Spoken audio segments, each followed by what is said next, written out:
GEC is the NGO that do the talk. We meant what we are doing, and we are doing what we say.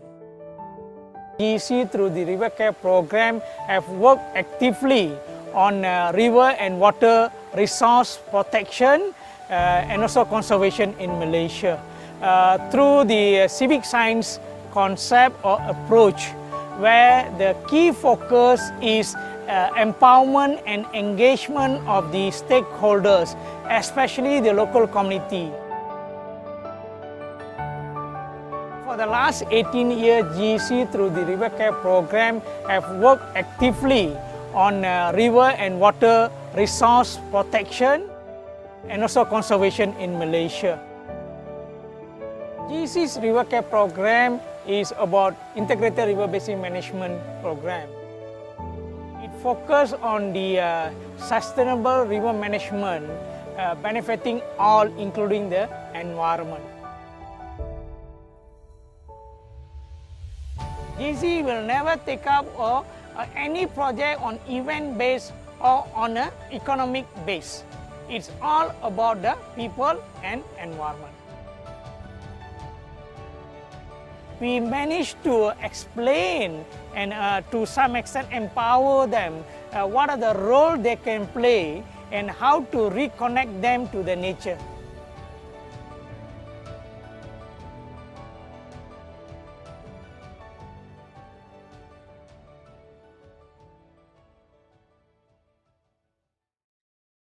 Good morning, everyone. My name is Faisal Parish. I'm your moderator for today. I'm the director of the Global Environment Center. So this morning's seminar is on water resource management, redefining sustainability.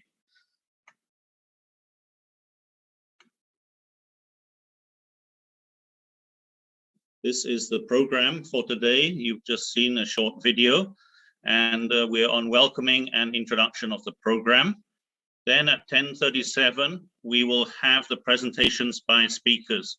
We have 3 speakers: Dr. Khalid Hassan, Manager of River Care Program, Global Environment Center, on Get Smart Partnership, the Sustainable Way.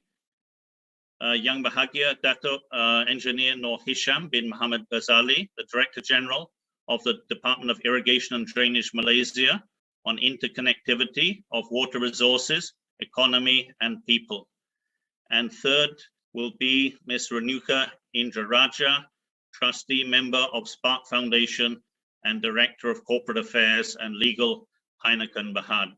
She's talking about sustainable water use, business solutions, and social obligations. After that, we will have half an hour for question and answer and panel discussion. And we'll be asking you to pose questions during the whole of this morning's event that we will handle in this panel discussion. Then there'll be a summary and conclusion.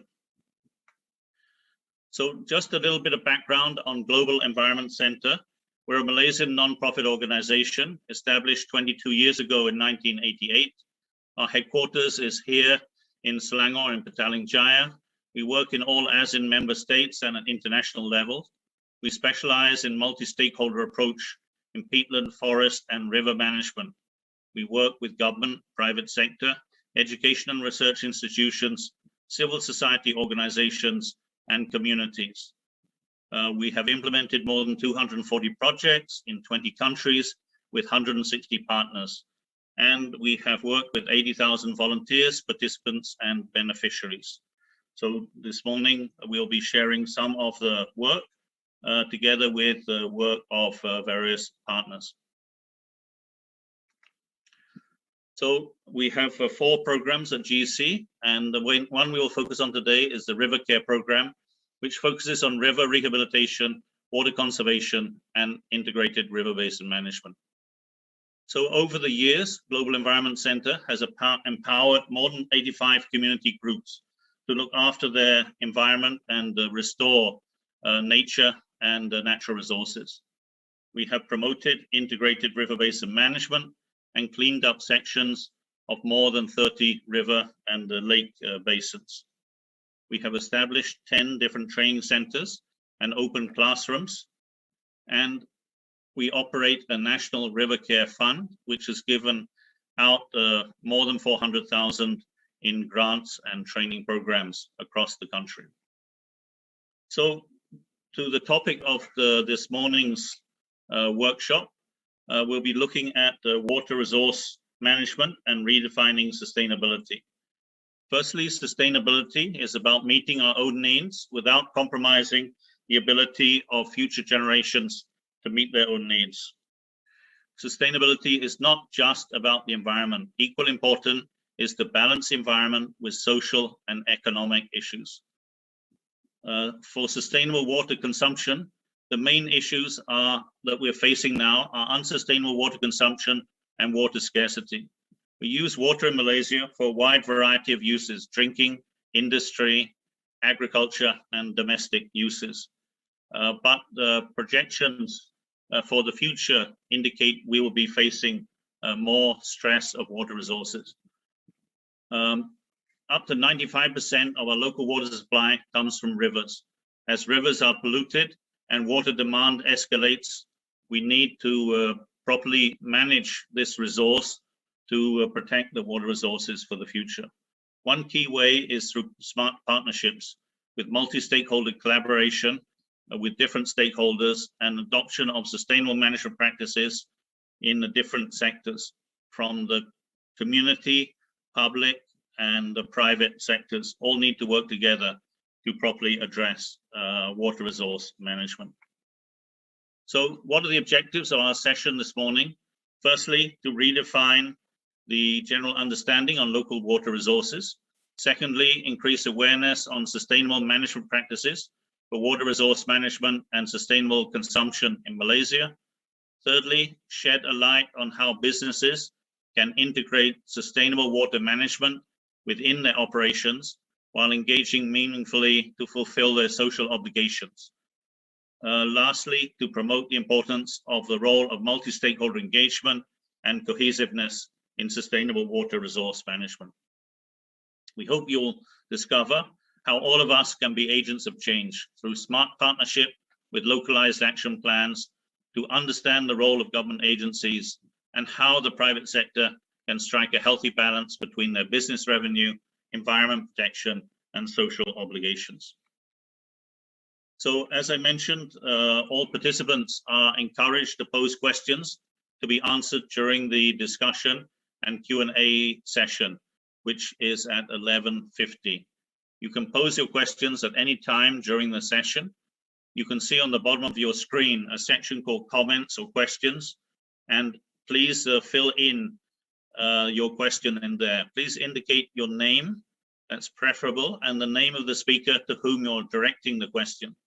We will try to respond to as many questions as the time permits, but if the question can't be answered during the session, we'll respond later by email.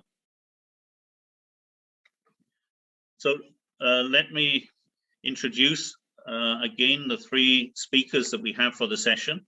Firstly, Dr. Kalithasan, the manager of the River Care Program of Global Environment Center. He's recognized for leading community-based river pollution control and rehabilitation initiative, as well as spearheading solid waste management and recycling efforts in Malaysia. He has more than 20 years of experience in integrated river basin management, pollution management, stakeholder engagement, environmental education, and river restoration. He's developed more than 20 projects on river management and pioneered community participation in river management in Malaysia. Our second speaker is Yang Bahagia Datuk Engineer Haji Nur Hisham bin Muhammad Ghazali, the Director General of the Department of Irrigation and Drainage. He will be talking about interconnectivity of water resources, economy, and people. With more than 30 years experience in coastal and flood management, he currently oversees national programs on forecasting and mitigating water-related disasters. He chairs both the Malaysian Intergovernmental Hydrological Program and the Regional Humid Tropics Hydrology and Water Resources Center for Southeast Asia and Pacific. He heads the Malaysian Committee on Large Dams and the Malaysian Water Partnership and the Malaysian Stormwater Organization. He acts as the chair. At the international level, he's the vice president in the International Commission on Irrigation and Drainage and hopes to position DID Malaysia as a leading organization in development of Malaysia's next generation of water resource engineers. Our third panel member is Ms. Renuka Indra Raja, a trustee member of Spark Foundation and Corporate Affairs and Legal Director of Heineken Malaysia Berhad. She will talk about sustainable water use, business, solutions, and social obligations. With almost 20 years with the Heineken Group, she has held various roles, including Head of Legal Affairs, before being promoted to Corporate Affairs and Legal Director. A career in law spanning over 2 decades include 14 years in corporate affairs and sustainability. Since 2013, she has been a trustee of Spark Foundation, the CSR arm of Heineken Malaysia Berhad, which carries out water stewardship initiative under the banner of the Water Project. She assumed the role as governing council member in Confederation of Malaysian Brewers Berhad since 2007 and currently serving as a general committee member of Malaysian International Chamber of Commerce and Industry. So welcome to all of the panel members. So let us start with our first presentation today. Dr. Kali Sassam, Manager of GEC River Care Program, Get Smart Partnership the Sustainable Way. Dr. Kali, thank you. Thank you, Mr. Faisal, for the introduction and the opportunity to be with everyone here on this important platform. Okay, and my title is Get Smart Partnership the Sustainable Way. And as a first speaker, my talk will cover water as a resources, the tools for that sustainable water resource management, and then how to define on the downscale the global model as well the GEC's experience. Okay, so we start with water for resources. As everyone know, water is life, water for life. Water is perhaps the most precious of all natural resources. It's an infinite but very vulnerable resources. Therefore, we will face problem with the potable water. It can have the largest long-term and also short-term catastrophic consequences for all. We can't create or destroy it.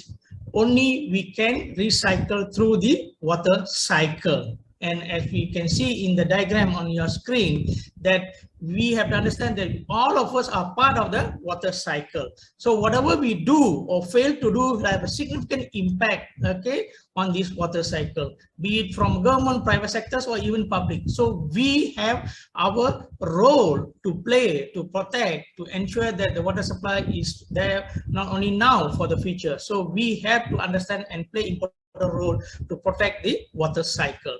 And why we still have problem? Because as we know, there's no alternative to water.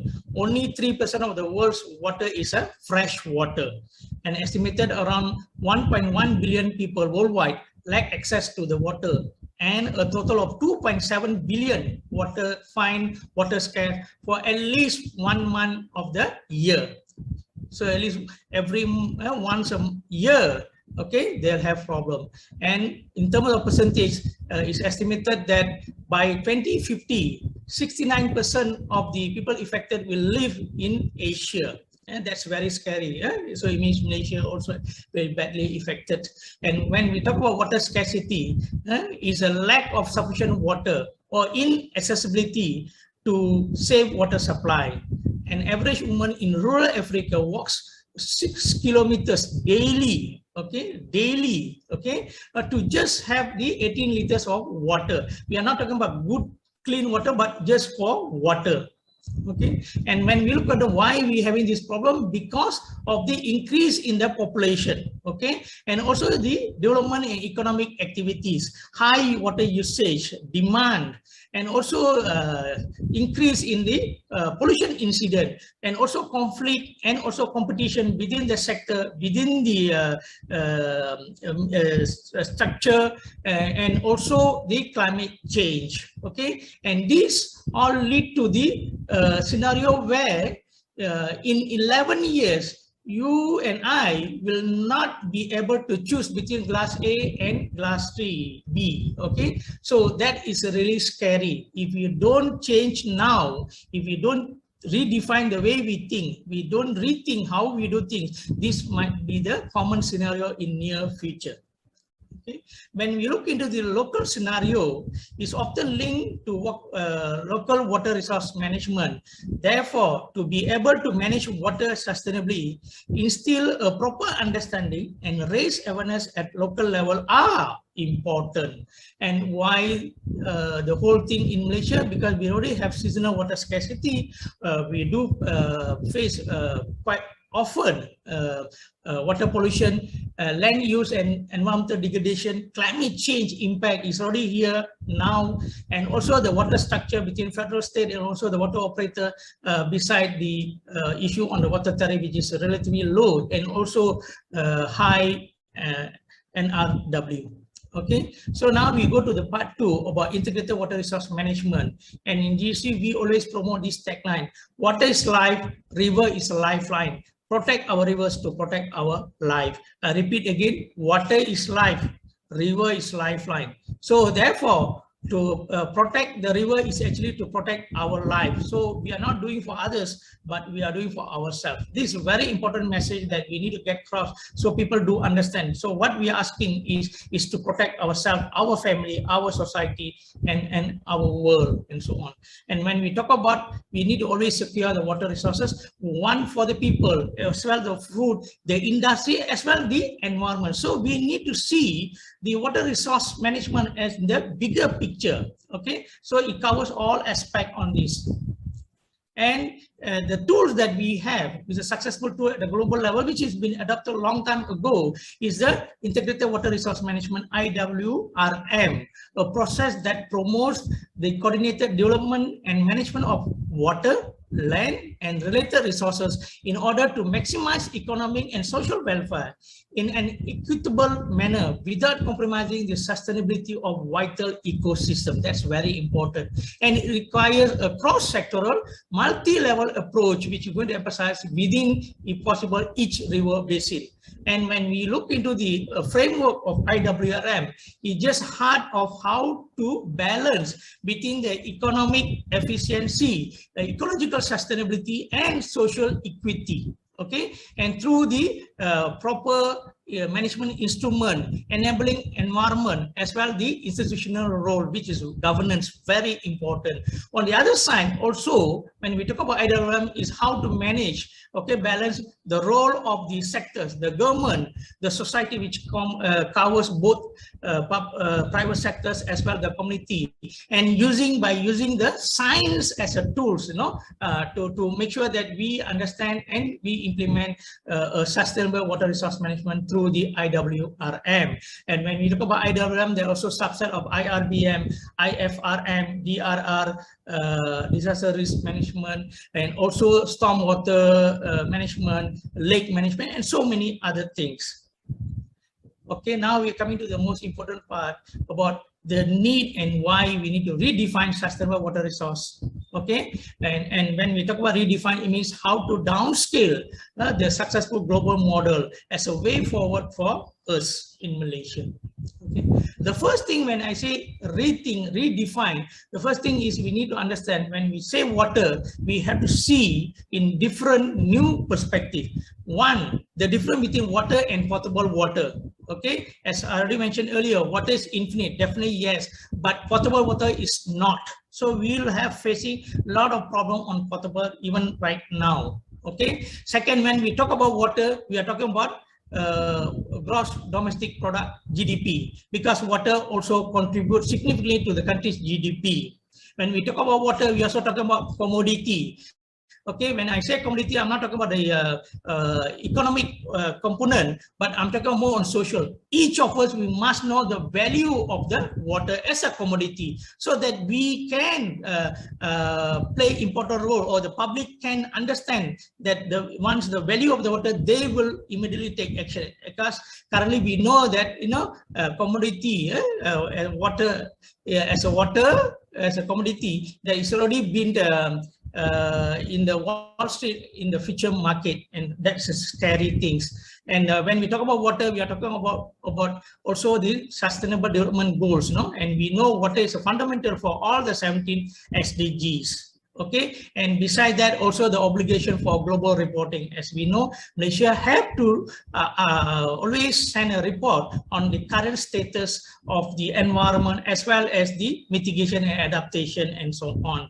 And of all these things, for me, the most important when we talk about new perspective about water resource management in Malaysia, we need to treat water as a national security, and that is the vital that we need to move on as a way forward, because until then we will have problems, especially due to the conflict within federal, state, or even within the state or between the state, and also due to the political scenario sometimes. So we need to see water as a national security to override and supersede every other obstacles in order to manage our water resources and water management in the country. So second one, the good news is when we say way forward, we already have national agenda on water sector transformation 2040, which is developed by EPU with the ASM and so on. So what is that? Is to transform the national water sector from the one that empower the economic to one that is dynamic and able to contribute significantly towards the country's GDP. As I mentioned earlier, GDP is very important. This dynamic role as a new economic sector will not only directly enhance the employment opportunity in the water sector, but also foster the nation's science, technology, and innovation important. That's very important. So on your right-hand side of the screen, you can see that now when I say WST, we are talking about water security and sustainability, as well water as an economic opportunity and putting people as a driver. And this master plan, water sector transformation, is actually cutting across the next 4 Malaysia plan. Okay, and third one about sustainable river care or water resource management. So when we talk about sustainable water resource management, we are talking about 3 elements: the quality, quantity, and physical condition of the water resources. Okay, we have to make sure that our river have clean water, sufficient water flow, and physical condition of the river is more on natural and not full of rubbish and so on. Okay, when we talk about the activity there, we are talking about first is the instill the ownership. Everyone have to take ownership of water resource management, because there's no life without water. Okay, to reconnect to nature and so on. Besides that, we have to emphasize the need for the conservation, rehabilitation, the pollution and waste management equally important, as well as the monitoring and enforcement for the river health. But for me, overall, the most 2 important things that you and I have to do for the country is to have regular and continuous education to all level at all time, and also to reconnect people to the nature, that you and I need to help to reconnect the people back to the nature. And when we talk about to redefine on the river care, the first thing is we need to ensure everyone understand the connectivity, the water connection. That's why I say we have to put as a national security, because everything is interconnected from the source to sea, and also longitudinal as well lateral connectivity. So everything. And one of the simple model concept is the river basin, that all of us are belong to the one of the river basin. So whatever we do, wherever, whether you are adjacent to the river or far, few kilometers away from the river, you and I have been connected through the drain. So drain is very important. So connectivity is number 1. Number 2, we also have to see river as a natural heritage or living entity. And why I say river as a natural heritage? Because river have multiple values in terms of cultural, economic, social, environment, spiritual, and so on. And for the universal values also from the perspective of science, conservation, and natural beauty. It also reflects continents or countries or even people's history, and therefore natural river are natural heritage that need to be preserved. And why I'm emphasizing and why I say that all of us have to emphasize this, because study shows that society won't make any effort to protect or conserve if they don't see the value on it. And that's why we say that we need to start educate, expose the people about river is not as a water body per se, it's not a dischargeable water body, but is a natural heritage. Okay, and secondly, about a river as a living entity. As everyone there, there's no life without river. So therefore, we need to treat river as a living entity. And obviously, at the global level, people are talking even beyond that. They're talking about whether river should have a legal right, which already implemented in few selected country. So in Malaysia, at least we should educate our public that to see river as a living entity. Okay, river are world's heritage. Time for Malaysia to treat them as a charge. And the third one is a stakeholders. We need to have proper understanding because all rivers are not same or equal. Each river needs different approach, proper understanding on the stakeholder and success model, because different stakeholders have different understanding when we talk about success model.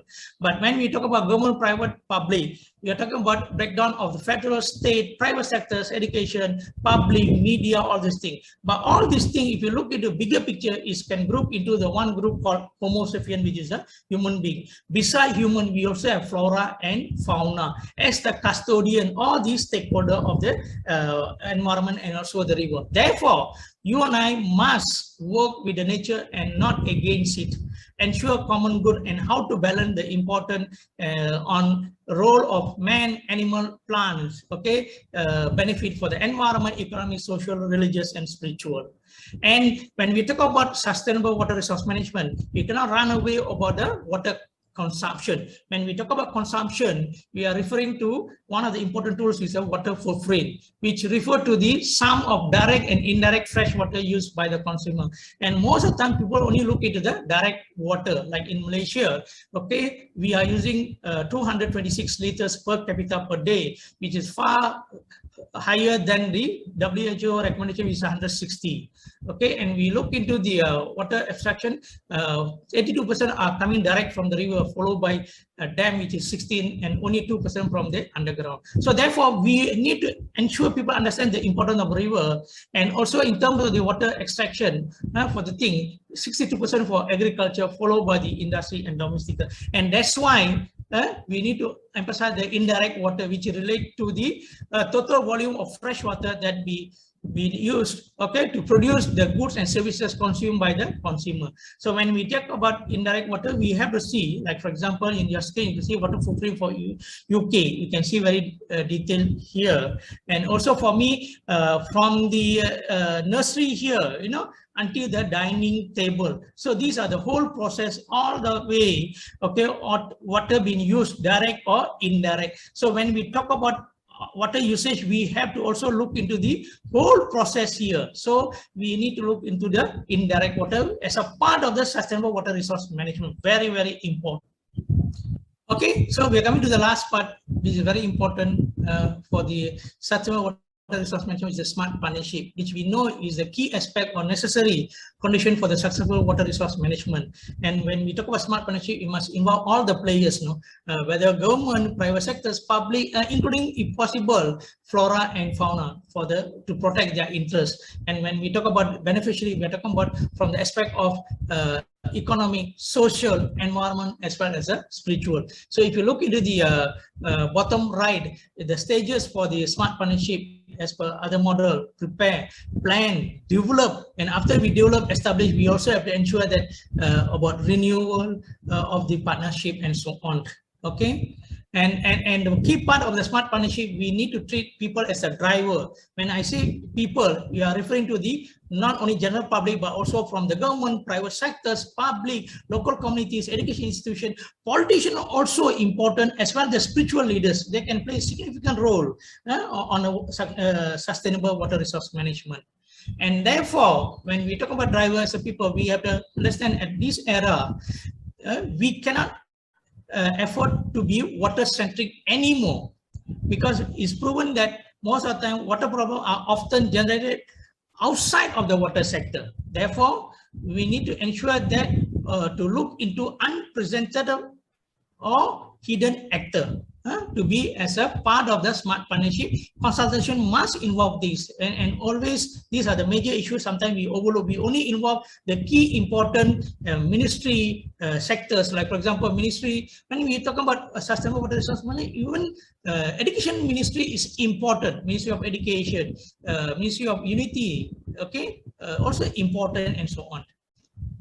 And when we look into the talk about smart partnership, we are not only talking about between the sector, but also within the sector. For example, for the government, we are not only talking about within the ministry, like for example, CASA, but also between the ministry, because all ministry must important. And I hope Dato Engineer Nur Isham will emphasize on this part, okay, about the important how all of us can work together on a smart partnership, besides involve the public sectors and public and NGO.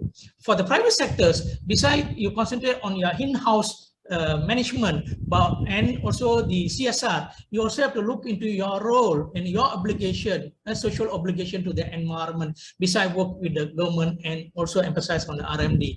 And for the public, we need to learn about the role that we can play at the individual, at the family, at the community, and also as a big society for the whole country and so on. And also need to learn how to work with the government, private sectors, and also NGO and education system. So to summarize this whole thing, we also have to look into the what they call nexus of water, food, energy, how the interconnected, as I already mentioned during the water consumption slide, as a part of the sustainable water resource management. GEC's 23 years journey. Okay, so to summarize this thing, we're going to show some case studies of this that we involve in water resource management until education and outreach program. Okay, so one of the key things, success model that we have in GEC is about this smart partnership approach that we develop, a model called WIPCs, which we talk about water and river basin education, identify and understand the local needs, and also how to conduct a proactive consultation at all times, at all levels, and engagement about partnership and stakeholder engagement to create the ownership, to instill the private public partnership, empowerment, action, and finally sharing and recognition, which covers four major sectors: river basin management, water management, pollution management, which is very important, as well as the empowerment for the public, people, everyone. Okay, and obviously over the years we have developed a lot of tools. One of the important programs that we have developed is a Smart River Ranger 2.0, okay, which covers the comprehensive and sustainable water resource management, especially for the public. Besides that, we also develop a lot of other tools like river address to instill the ownership and then to reconnect people to the environment back. That covers they need to know about the river name and where their drinking water come from and what happened to their wastewater, all this thing. Besides that, we have module and we have a lot of tools to support the sustainable water resource management by the public especially. And also we have developed citizen science monitoring, auditing, river basin assessment with the proper, simple to carry out the citizen science activity at the community level. And we look into the some of the case studies which use the smart partnership model that involve government, private sectors, public, as well NGO, and using the bottom-up approach. Of course, we also balance with the top-down because we can't achieve anything without support of the agencies and also the politician.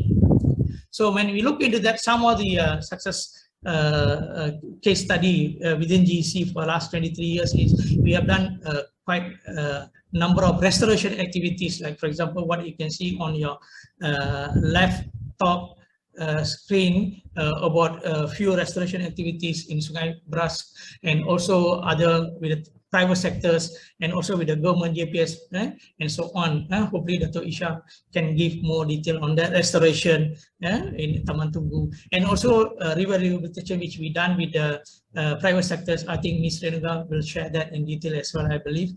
And also the important to give the hope to the public that, you know, rivers still clean in certain part in the country, to give them hope that it's still possible to save our rivers in Malaysia by introducing the open classroom and also the concept of source of river, wise of the stream, natural condition of the river, our main ring, and also the biological aspect of the river.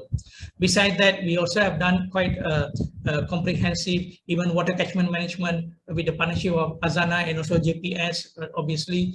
And also we like to proudly share here also, we also introduce and promote and emphasize all the time that drainage as a part of the water resource management. So you want to sustain the water resource management, the river, drain need to be managed. So therefore, public's role is very important. We have developed My Drains Day. Besides that, GEC also championing on the cross-cutting through the religious practices as a part of the water resource management, as well public role as a Friends of River Basin in Malaysia, which we already started back in 2002. 2002, we already started that much earlier until now. Obviously, we have the largest group of Friends of Klang River Basin, which have more than 40 groups. Okay, and the other success model that I like to share here is about the National River Care Fund, which is developed by GEC as our long-term national program, where we want to support the community to improve their awareness on the importance of water and river and the environment, which we started and launched in 2015. And until now, we already given away around more than 400,000 to 37 communities throughout the country. Okay, so this is another good model when we talk about sustainable water resource management, how private sectors and also government can support the NGO to roll a proactive role to build the bridge between public, community, and the agencies on the sustainable water resource management. Whatever I shared that all the achievement over the last 23 years cannot be achieved without support of all our partners and supporters. To conclude my whole presentation, I like to show this to have an overview on this. When we talk about stakeholder partnership, I think everyone doing their best, whether agency, government are doing their best, they have all the policy, they are doing their best. Private sectors, so sometimes a lot of players are also lately playing their proactive role. Obviously, NGO is championing all the time, and also the public. But what happened that is everyone doing the best on their I will say cocoon or within their field and sector. So what has happened that sometimes there is no proper coordination. So that's why we say that all of us, we have to coordinate and work in a team, so that finally, rather than having this piece of puzzle here and there, and therefore doesn't reflect actual scenario and giving hope to the public, the importance of sustainable water resource management, we have to make more effort to have a more coordinated and sustainable approach through the smart partnership, so that we can have a nice view. We can combine all the puzzle that individually we are so good, but we combine and we develop together so that we can have a nice picture like this. So everyone can understand their role, and we can have win-win situation, also return of investment from all the sectors, either financially, our time, spiritually, also GDP, and so on. Okay. Summary of my presentation, as already said, we need to start to redefine the sustainable water resource management for the country, rethink and localize the way we do things. IWRM, we have to downscale for country as well as the basin level, if possible. See water from the new perspective, as I already highlighted earlier. And also good, we can use the water sector transformation 2040, which I think officially will launch by end of the year. Okay, and also about sustainable river care or water resource management, as I've already highlighted, about connectivity and also river as a natural heritage or living entity, the stakeholders component, as well water consumption and smart partnership.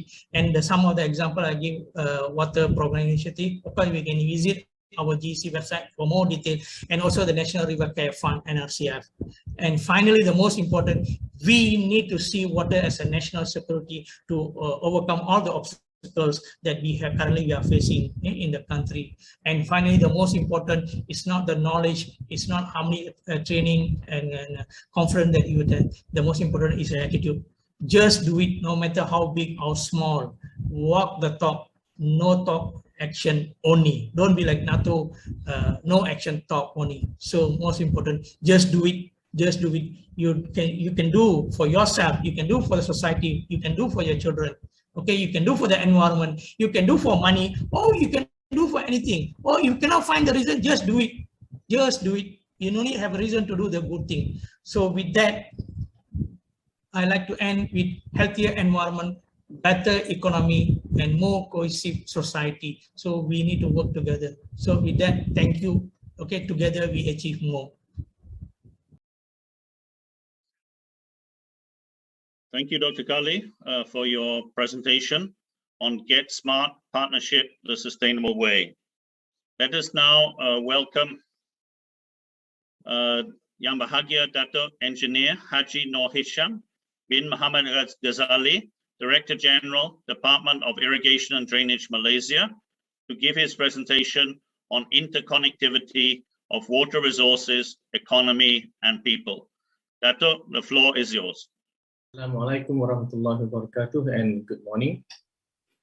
First and foremost, I'd like to thank the organizers for inviting me to speak on the theme of water resources management, redefining sustainability. It's a pleasure for me to be part of this International Green Tech and Eco Products Exhibition and Conference in Malaysia.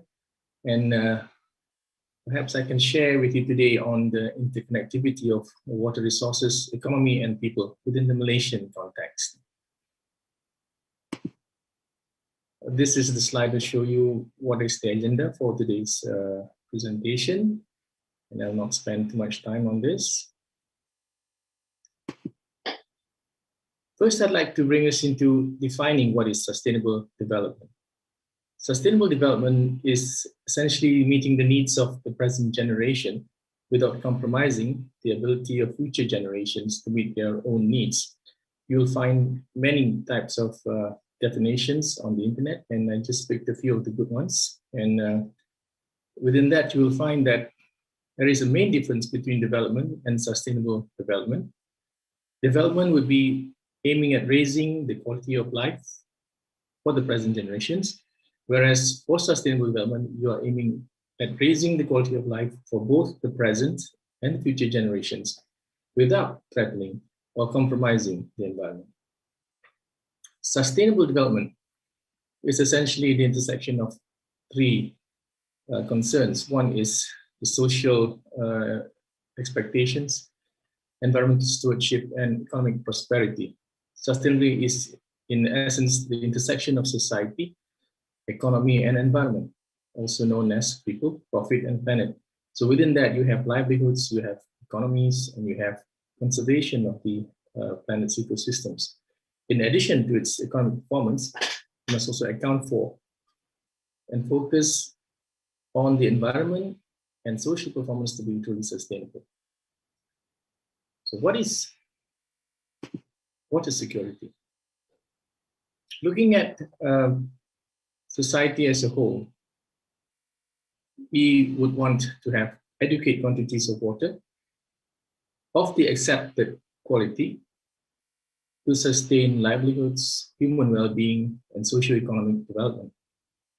And in water security, we are trying to ensure that we are protected from waterborne pollution and water-related disasters,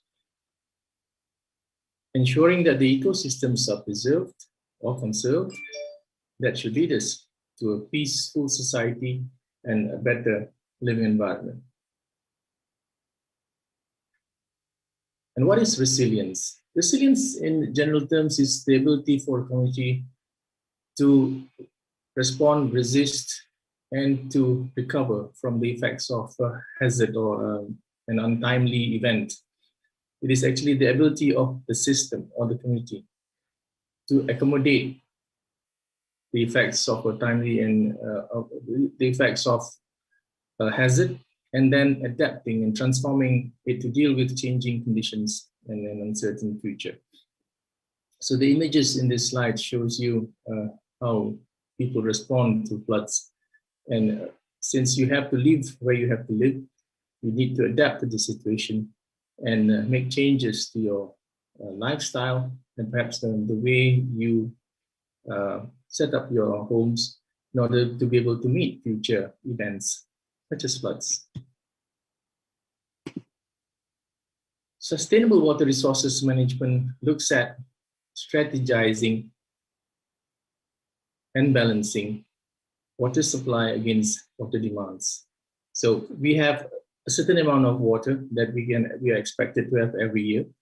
And within providing water supply, there are elements of policies, regulations, the physical storage that you can provide in terms of dams, water storages in other forms as well, maybe lakes or reservoirs, systems like interbasin transfer, alternative water resources, and water reuse or water reclamation, and with the use of water treatment technologies. That is what we use to prepare for water demand, which is another aspect of sustainable water resource management. Within water demand, you will also have policies and regulations, rights of water for the people, pricing and tariffs, conservation policies, how to ensure water use efficiency. And all this put together, the fulcrum of these two is that it has to be provided within the right time and within the right quantity. So there is a balance that we have to achieve. So sustainable water resources management strategy is vital to minimize the conflicts among economic development and social well-being. And conservation of systems is very, very important. And it has to be put side by side with economic growth. And there will be compromises along the way.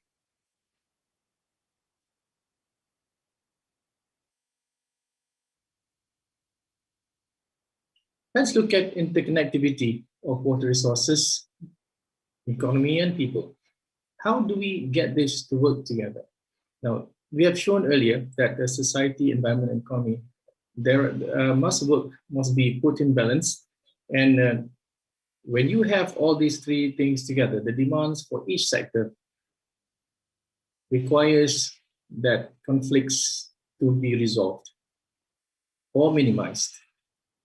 Because the demands of society and demands of the environment and the demands of the economy are all equally important. Environment is the service provider that enables human society to exist.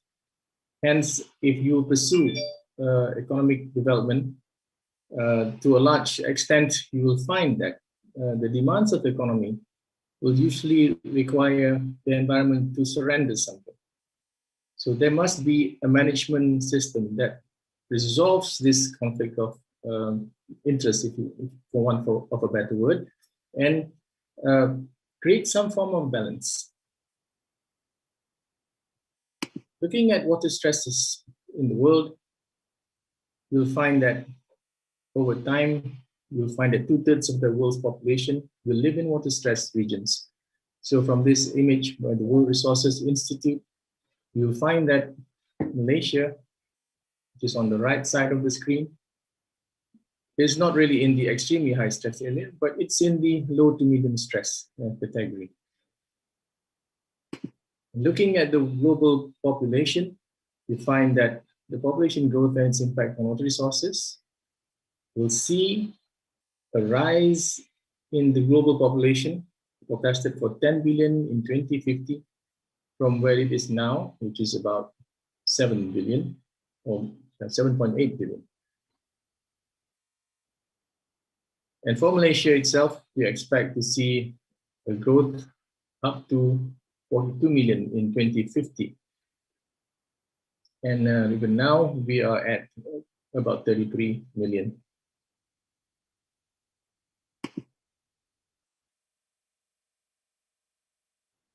You will find that the growth in population, which is a 41% growth, will cause an increase in demand by 234% by 2050.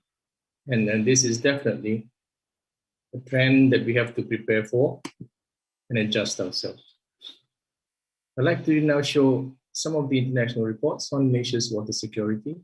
These are extracted from the Asian Water Development Outlook of 2020 and also from the Sustainable Development Report 2021. And you will see that Malaysia is significantly challenged in certain areas. And we are making progress, although it's rather moderate. And if you look at the score, the total score is 76.3. And essentially, if you look at for SDG 6, we find that we have a score of 43 for IWRM. And we are at 46 and 47% for enabling environment and management instruments. And this is from the 2018 figures. And capability in water security, we are 10 out of 49 countries in the world, and number 3 in Southeast Asia. So our strongest scores are actually in handling water-related disasters, and we need some work to be done on the urban water security. As we all very well know, in Malaysia there are certain periods of scarcity which really challenges our water supply system, and there needs to be some improvement in that area. So we are a rich country in terms of rainfall, and in our records we find that we get about 2,800 millimeters of rain in average, with the highest in the state of Sarawak, which is 3,640 millimeters. Sabah is 2,560, and Peninsular Malaysia at 2,496. But interesting that we can see here is that 15% of our surface runoff is being used for water demands, for consumptive water demand. And that is expected to grow from 17.2 billion cubic meters in 2020, and it will go up to 18.2 billion cubic meters by 2050. So despite the rainfall that we get, we still need to be careful in the management of our water resources in order to meet our future challenges. And what are they? These challenges are essentially poor enforcement in handling pollution issues, weak and non-uniform state laws, non-integrated management and planning, water not being a top priority in development. It's all argumentative, but there are points to support this. Poor knowledge and skills in water management, and no water policy commitments by agencies and local government. Some of these statements appear to be rather harsh, but I will go on and explain some of this. Before we do that, let's look at what are the gaps and barriers. We had over 400 flood cases between 2016 to 2017, and 42 million of expecting increase. This is the challenges towards demand. 11% of our rivers are polluted. We have gone through 4,700 water cuts in a year, unscheduled and also scheduled. 56% of our water demand is in agriculture, and there is an issue of inefficient irrigation. And you can read the rest from this image. We have a problem, a big problem with non-revenue water, which is yet to be resolved. So these are the water challenges and gaps and barriers in our management, which we have to address. And we need to do it with the right tools. Now, what are the tools that we have to address the issue and ensure that we have enough water for the future? We have to look at water management, water availability, and water demand. We have to look into how we could maximize the social and economic benefits within the river basin.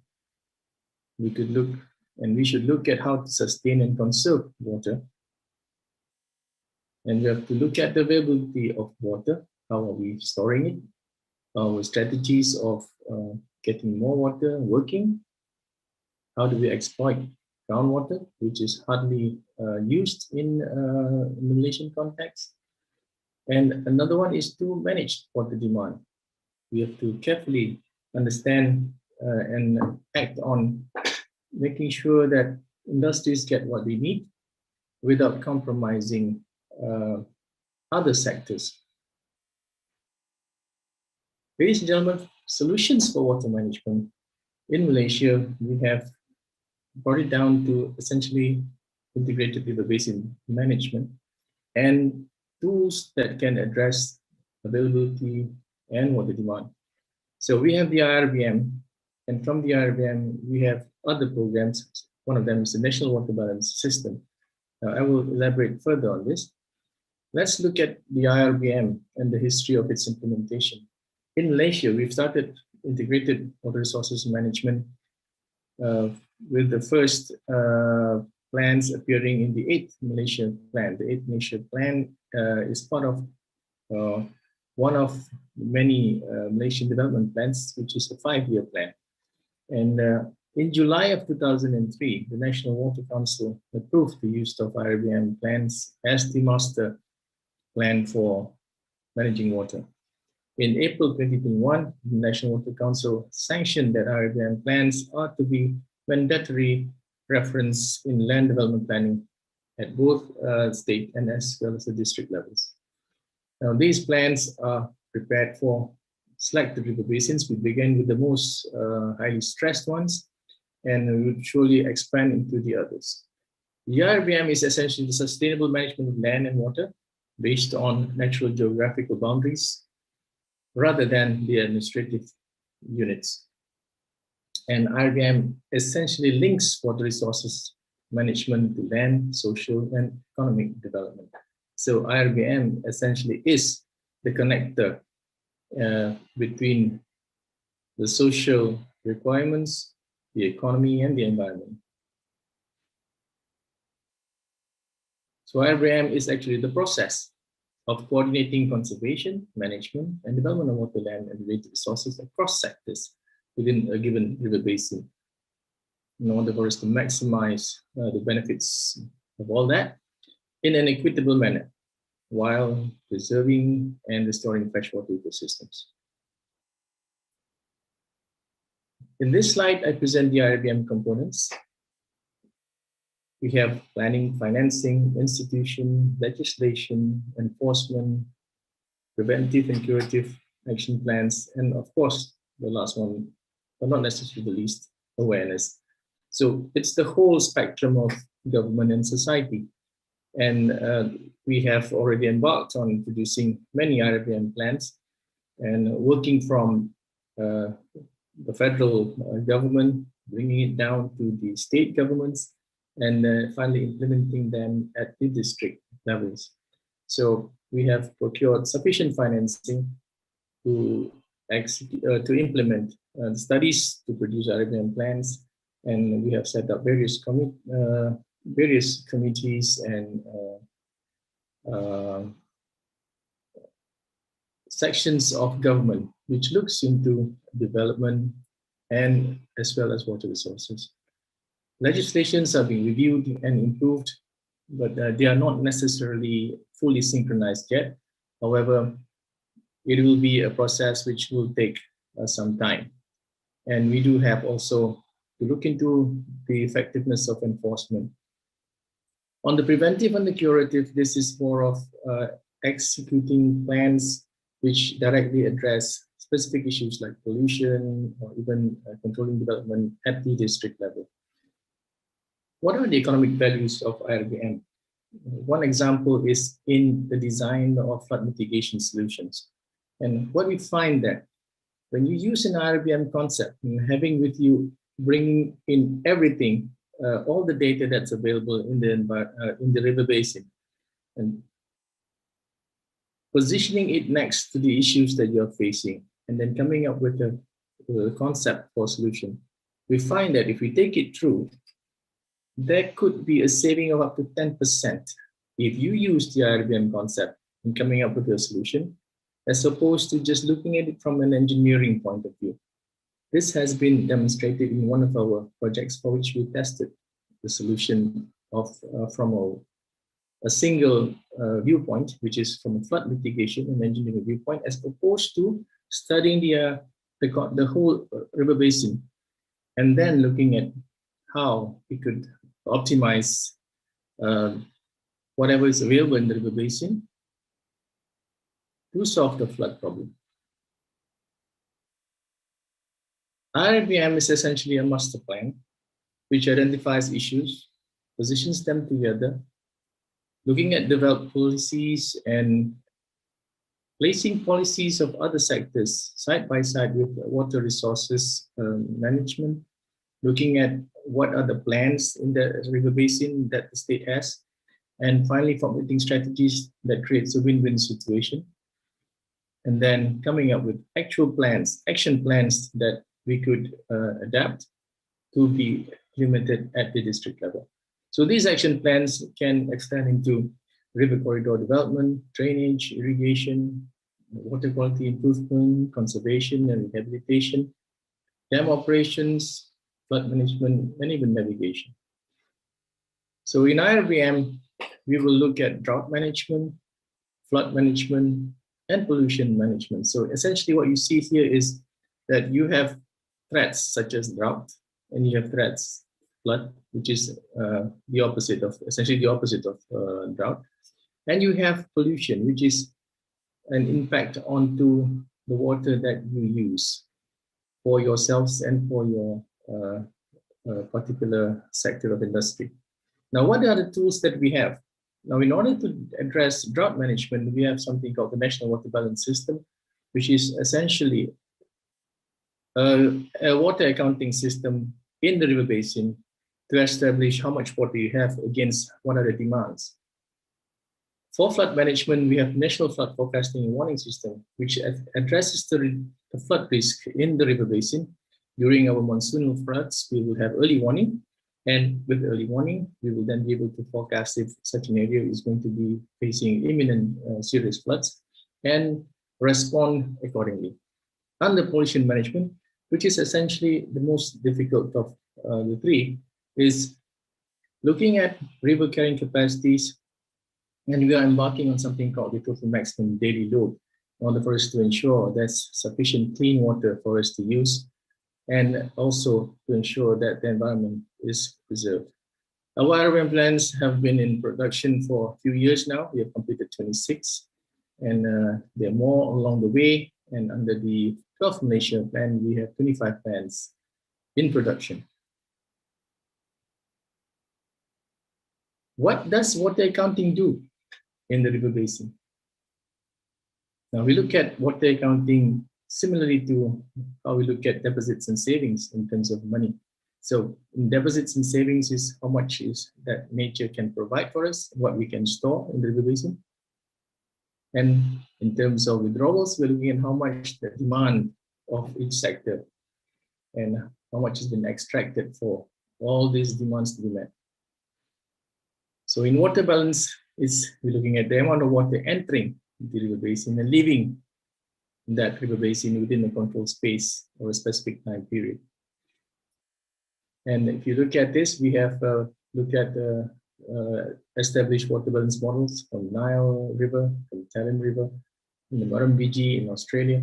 And each of these, the characteristics are the same. We have a water evaluation and planning system. And from those, we are able to devise a water balance modeling and to update, we will update information of water availability and the current and projected water demand. So knowing what you have and knowing what is required is very important for us in order to plan for future needs. For Malaysia, the context of NAWAPs, what we can do with the systems we have now is to predict imminent drought 2 months in advance and issue 14 days in advance a warning if there will be a shortage. Hence, the authorities are able to take action in view of the oncoming drought. Now, I wouldn't have time to go into details of the NAWAP system. Suffice if I just mention that within the NAWAPs, there are several key outputs, and among them are prioritizing water, allocating water, ensuring water quality thresholds established and also monitored against.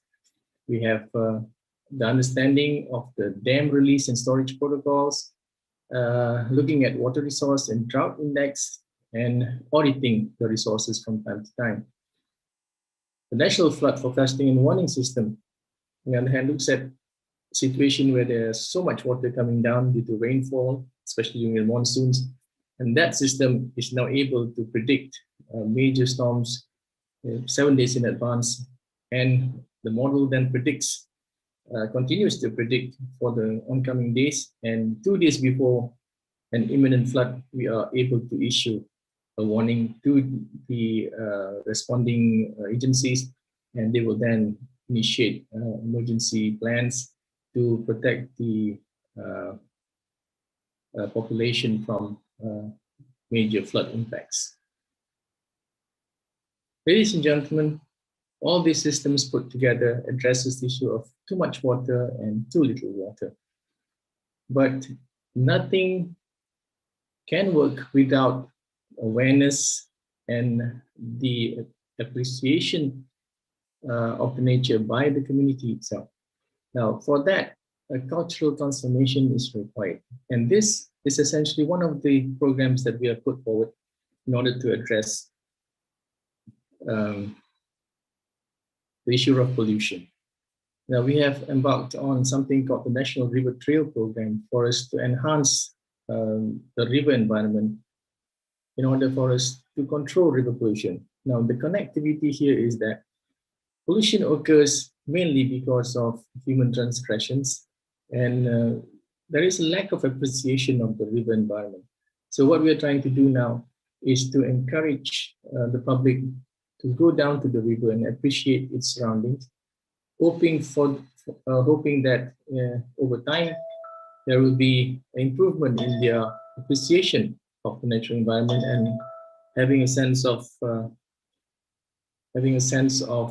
ownership towards the river. So the National River Trails Program was started in 2020, and it requires a strategic partnership between government, federal government, state government, local governments, private entities, and as well as the local community.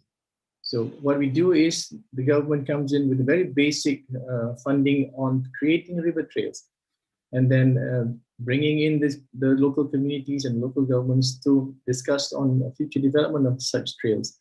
And in the process, making the areas more accessible to the public. And by doing so, we will have more people going down to the river and learning more about it and appreciating its benefits to society. In that way, the sense of ownership and the want to protect that resource will hopefully increase, and the public will then be extra eyes and ears for the government in monitoring the rivers against transgressions. And these transgressions are essentially illegal dumping or illegal disposal of pollutants into the river, which unfortunately has been happening over the years. So what is the way forward? Well, the way forward for Malaysia would be in water resources infrastructure strategies, modernizing water laws, tariff setting mechanisms have to be improved for us to provide more funding towards improving infrastructure. And last but not least, a data center where information can be stored and accessed by first the key agencies in government that address water management, and also for the public to learn more about their water resources. So in the way forward, we look at building with nature as one of the key strategies whereby development should not be done by compromising natural resources. So there have to be a working formula for everything to be in harmony with each other. In modernizing water laws, we expect that all laws which are already archaic to be removed or improved. And new laws will come in with stipulations requiring state governments to review old plans or upgrade integrated river basin plans from time to time, and also to focus on capacity building and provide funding for capacity building. In the tariff setting mechanism, this is crucial because most of our infrastructures are aged and requires that the systems be upgraded. In the National Water Data Center that we are now constructing, we hope that all data from water-related agencies be pulled together for easy access. In conclusion, ladies and gentlemen, RBM essentially lays the foundation for connectivity between resources, economy, and people. It produces action plans and guidelines, and which is going to be a must-have for future planning. And we will approach it river basin by river basin. RBM maximizes the economic benefits and integrated implementation of structural and non-structural approach, and it is to be incorporated into the activities and the plans of agencies and communities as well. RBM must be owned by all, and everyone has a role to play in it. And last but not least, for society to move forward, it has to have a cultural transformation, and that would require them to be more active in acting upon protecting the nearest rivers to their community, and that would mean shifting from a total reliance upon government initiatives and funding to contribution by the community itself. With that, I end my presentation. Thank you very much.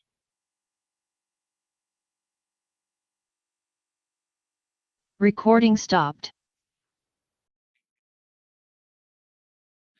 Thank you very much, Datuk Engineer Haji Noor Hisham bin Muhammad Ghazali, for your presentation on interconnectivity of water resources, economy, and people. That's given us a very good introduction to the challenges and also the steps being taken to address integrated water resource management in Malaysia. Our next speaker is Ms. Renuka Indiraja, Trustee Member of Spark Foundation and Corporate and Legal Affairs Director of Heineken Malaysia Berhad. She'll be talking about sustainable water use, business solutions, and sustainable obligations. Please remember, everyone, to be posing questions. You can see the bar on the bottom of your screen. Please pose the question there. Please highlight to whom you're asking the question, and also give your name, and then be clear about the specific question you want to ask to the speaker. We have about another 20 minutes left till the panel session starts, so please be sending in your questions so that we can have a very clear discussion during the panel session.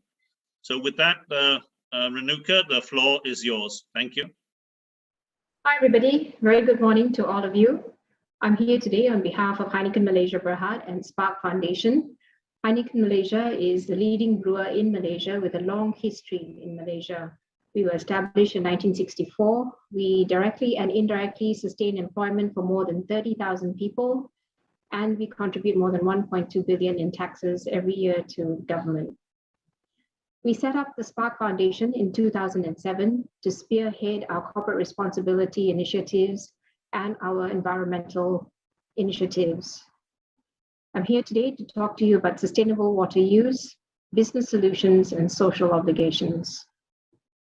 Before we start, we'd like to share a little video with you. This video is about the work done by Heineken Malaysia Berhad in the areas of people, planet, and performance.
enjoyed that video.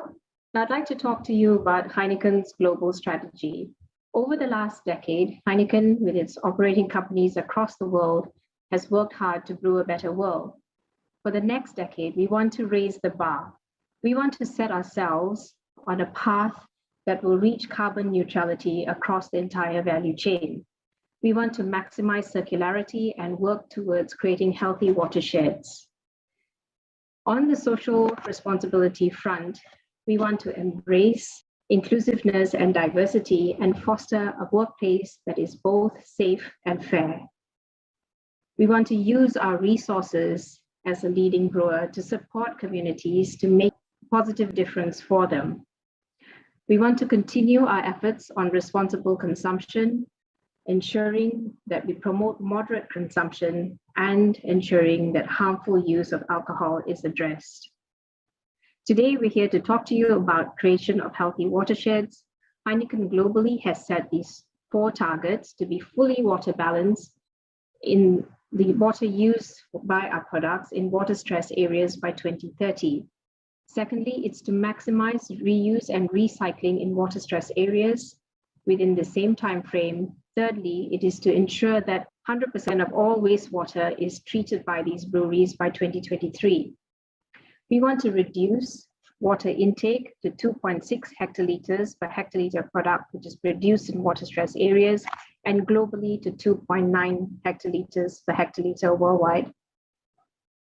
I'm very happy to share with you today that Heineken Malaysia Berhad has already achieved 2 out of these 4 global targets well ahead of time. Today, 100% of our wastewater is treated in excess of the standards set by the Department of Environment, and we have achieved the target of being water balanced 10 years ahead of target. So this is our every drop strategy, the strategy adopted by Heineken in recognition of the fact that globally there will be immense shortage of water over the next 10 years. It is expected that at least 40% of fresh water supply will be impacted. And with that, over the last decade, Heineken has worked hard to reduce water consumption across all breweries globally. At least 1/3 of water consumption has been reduced by Heineken. Our strategy moving ahead, how do we make a huge impact? The strategy of every drop takes 3 principles into account: water efficiency, water circularity, and water stewardship. These 3 principles combined in this pyramid to ensure that we move towards a healthy watershed. Water efficiency is all about minimizing the water used in our production. Water circularity, about maximize reuse and recycling of treated water. And water stewardship, to fully balance the water we use in our products. Water efficiency. From 2014 to now, we have reduced our water consumption by 15.5%. While this is a good achievement, we've set ourselves an audacious target to be achieved by 2030. We want to see a further 29% improvement. The key initiatives which we will use: recovery and reuse of treated water for non-potable use, reduction of wastage and leakages, and innovations in cleaning technology and processes. Next, water circularity. As I mentioned, 100% of our wastewater is treated beyond the standards set by our Department of Environment. We aim to maximize water circularity through recovery, reuse, and recycling. What is water stewardship? This is a question that is often asked of us.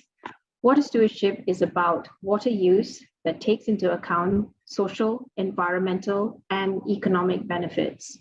It's achieved through a stakeholder inclusive process that involves actions based not just at the production site, but at the water catchment area. What is water balancing? Now, the volume of water which we use at our production site is balanced through interventions in the watersheds and in the communities outside our factory. In other words, we look at the water that would have been lost as a result of the production process and ensure that it's added back into the environment.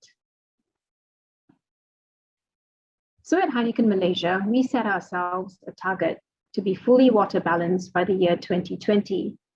For this, we set ourselves a target that for every liter of water produced, we will put back into the environment 1.5 times that water.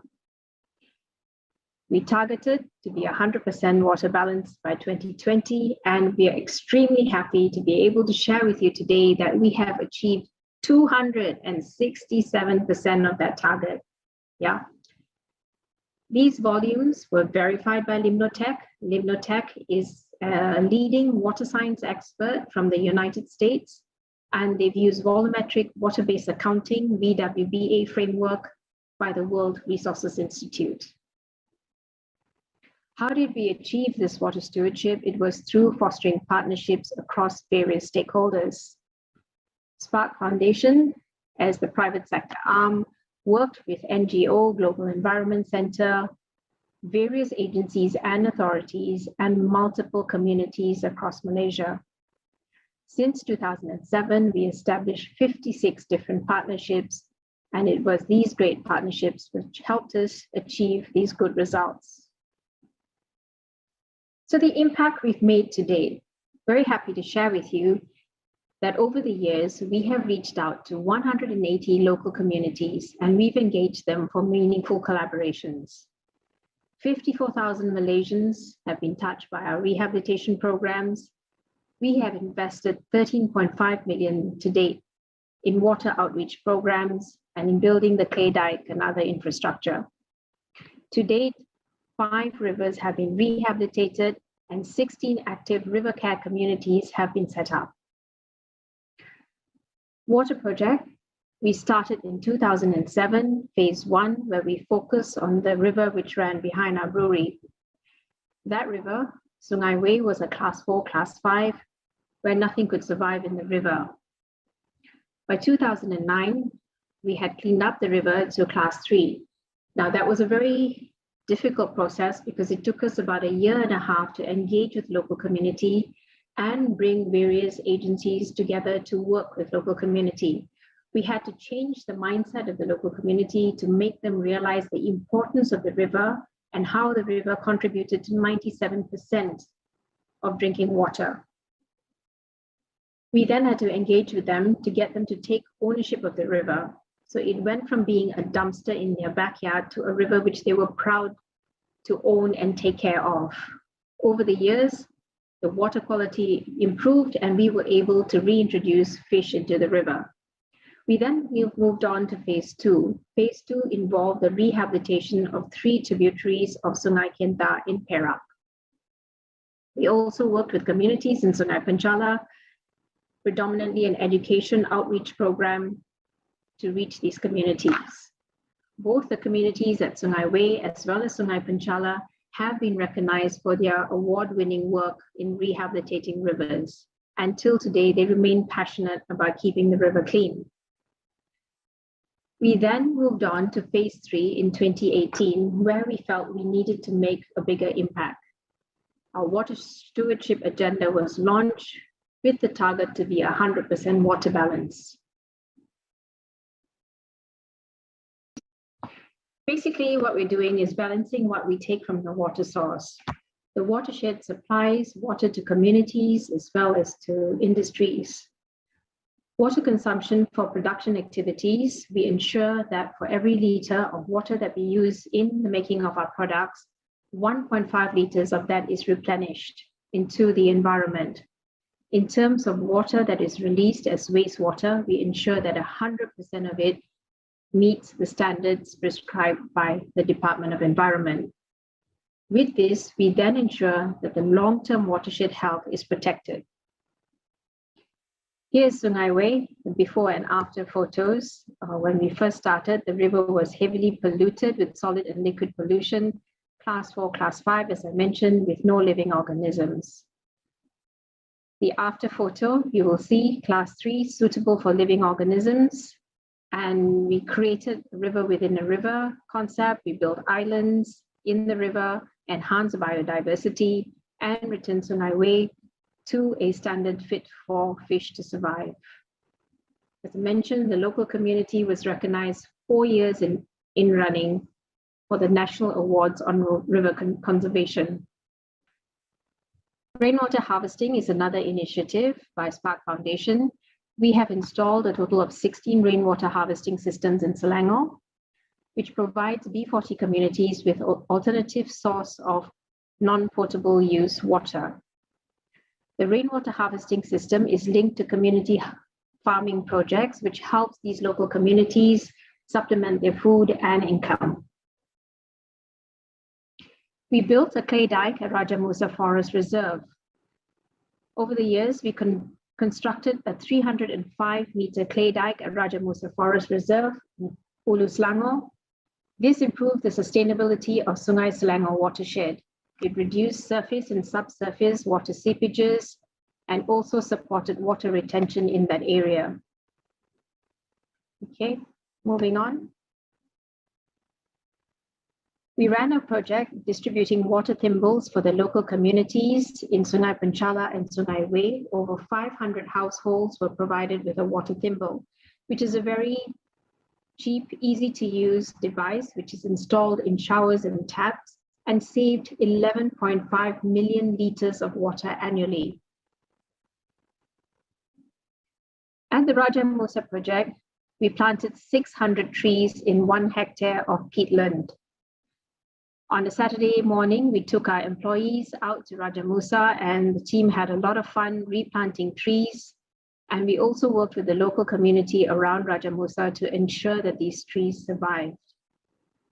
The protection and rehabilitation of the peatland here will sustain our water supply in the long run, besides functioning as an efficient carbon storage to regulate earth temperature. So we briefly walked you through the various initiatives which make up our water stewardship. As I mentioned, Limnotech has assessed each and every one of these projects, the Sungai Way rehabilitation, the impact of the clay dike, the impact of water thimble distribution, the rainwater harvesting systems in Selangor, and the reforestation at Raja Musa. They computed the water returned back to the environment with these initiatives and balanced it, totaling more than 500 million liters of water, which is 267% of our target. This is a phenomenal achievement and one which we are immensely proud of. How did we achieve this success? It began with the work with our local community, creating an awareness of the issue, making people realize that rivers actually contribute to 97% of our drinking water. And as Malaysians, we each have a responsibility to keep our rivers clean, not just individuals, but corporate sector as well. We changed mindsets, we got people to take ownership, we empowered local communities by teaching them how to measure the water quality, by teaching them how to get together, to run projects, to help clean the rivers. We collaborated with multiple stakeholders over the years. All this has seen to the great success which we've achieved today. So everyone, we really hope that our session today has inspired you to think about what you can do internally in your organizations to conserve and reduce the consumption of water. And externally, we hope you will look at your watersheds to see what can be done. Yeah, water is not a finite resource. There are water shortages felt across the globe, and each and every one of us as corporate Malaysia needs to take care of our watersheds. We hope we have inspired you with our session today to really start thinking about this topic. We are very happy to share more with you through Spark Foundation and through Global Environment Center. There's much work to be done to preserve our watersheds, to ensure long-term supply of water to our industries, to minimize disruption in supply, and to ensure continued smooth operations of all our businesses. Thank you. Thank you for your time today.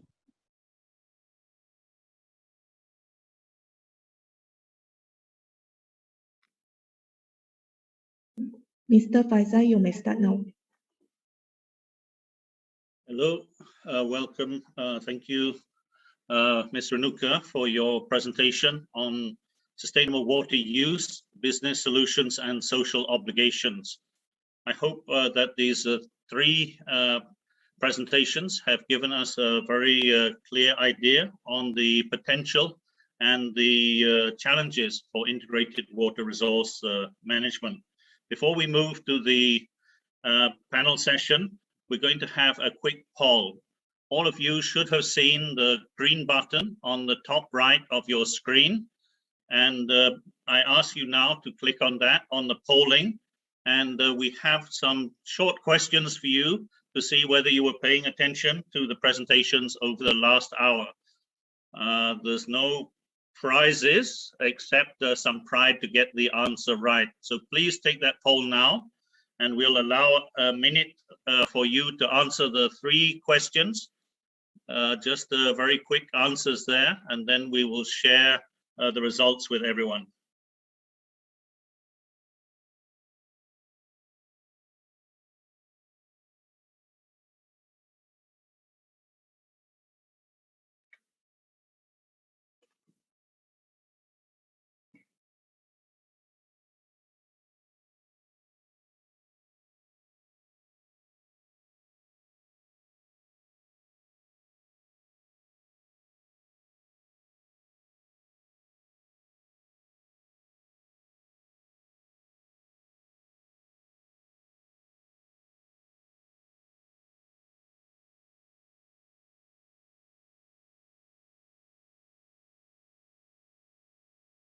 You have 30 seconds left to give your answers.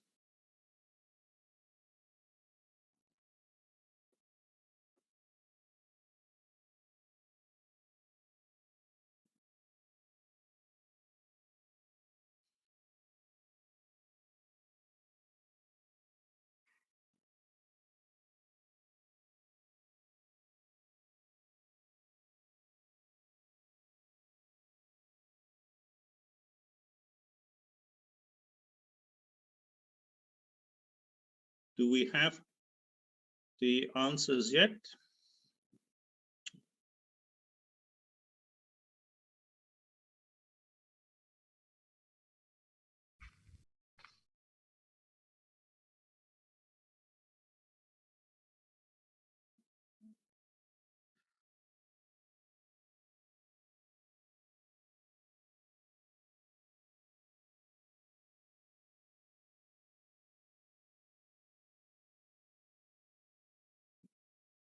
Let's see the results.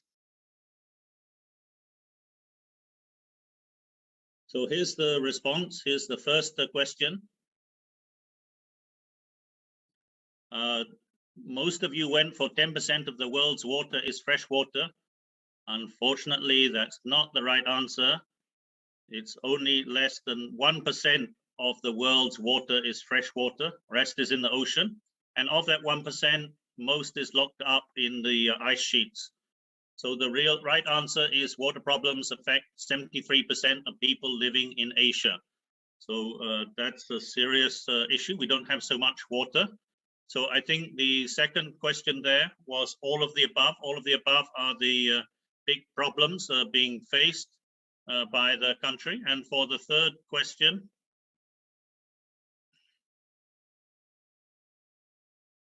on the third question, the answer is water circularity, efficiency, and stewardship, answer A. So thank you all for your feedback on the polling questions. Let us now move to the panel session.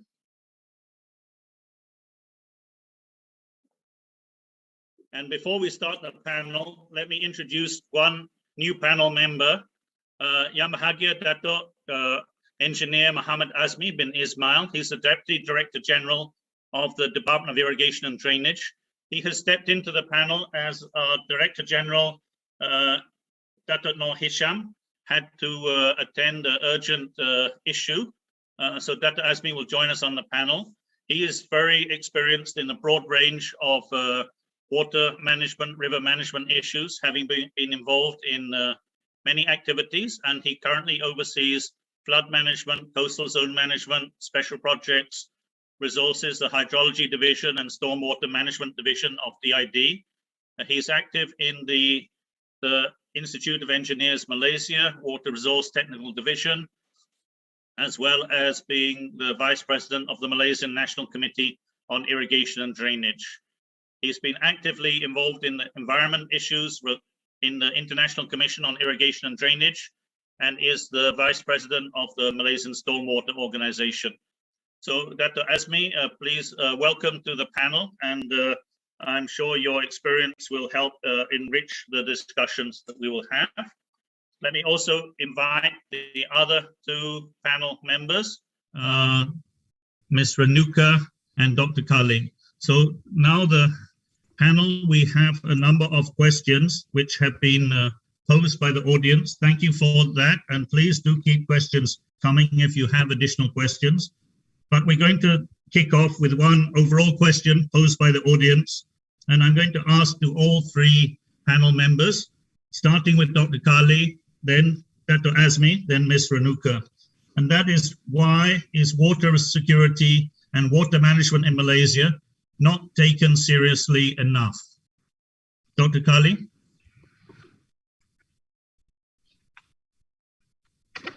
Thank you, Mr. Faisal, for the question we asked. It's very interesting, common questions. Why, and why? The question is, and my response will be, because generally people in Malaysia fail to understand the connectivity between people and the river.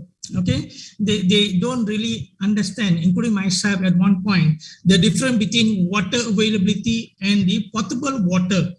Obviously, water is infinite as I presented, but not the potable water. They can't see that, and that is the major issue. They cannot understand that water cycle is made of all activity that we carry out. And they always think that because Malaysia, we've been blessed with plenty of rain, from 2,000 to 5,000 millimeter per annum. So they think the water is always there, that should be there. The water management is the issue on failure to manage the water, not so much on the potable water availability. And the other one is because relatively the water tariff in Malaysia is one of the lowest in the world, or especially in Southeast Asia. And therefore, people don't really see the need to conserve the water. Take it serious on the water saving, water conservation, and water campaign, and so on. So I think that is some of the key thing based on my experience that cause why generally, I'm not saying everyone, generally Malaysian not really serious on the thing and treat this water as a national security. But lately we can see a lot of agencies have moved towards that perspective, and hopefully in near future everyone can understand that there's no life without water, although it's supposed to be free, but in future that will be the determining factor, not only for drinking but also for the economic sector and GDP, and there will be no income, and there's no private sectors as well, economic sectors as well. Okay, that's my quick response to the question. Dr. Azmi, what is your view? Why is integrated water resource management not taken seriously enough in Malaysia? Yeah, thank you, Mr. Faisal. In fact, we are moving towards that, as mentioned by Dr. Kali now. Yeah, of course, a lot of gaps between water security and the management of water management, water resource management. So that's why we have to find the gaps, learning from experience, that we have to put an effort together. And then we have to know that we know that the water resources, rivers, is actually under jurisdiction of state. And then the policy at the federal level, of course, we look into it. And then we are lucky enough that the government now come into the water transformation for 2040, of which integrated river basin management is one of the approach that we are going to use it. And then I think with the existing now, this current status that the numbers of integrated river basin management has been produced all over Malaysia, that covers more than 70% of our area. I think we are close to a well-managed water resources in the country. Thank you, Mr. Faisal. Thank you. And last but not least, Renuka, what is your comment? Why are we having such a challenge in Malaysia? Thanks, Faisal. I believe most Malaysians feel that the supply of water is endless. We have tremendous rainfall here, so we all take water for granted. Yeah. And a lot of people don't realize that the major source of our drinking water is actually coming from our rivers. Yeah. As I mentioned, it's almost 97% of the source of drinking water. So people feel that it's okay to toss out rubbish. As I mentioned, when we started working with the local community in Sungai, they did not understand that the river was actually the source of their drinking water. Yeah, so they were treating it like a dumpster, and it was just creating that awareness for them to realize that the water that's coming out of their tap is coming from the rivers. Yeah. For businesses also, our message is to realize that water is not an infinite resource. There are issues with scarcity, wastage, and pollution. These are very, very real issues facing us today.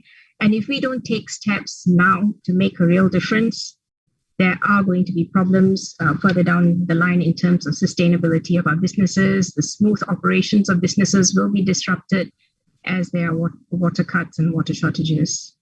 Yeah. Thank you very much, Renuka. Dr. Azmi, a question for you from the audience.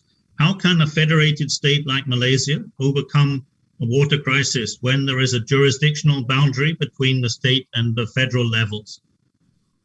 Yes, thank you for the questions.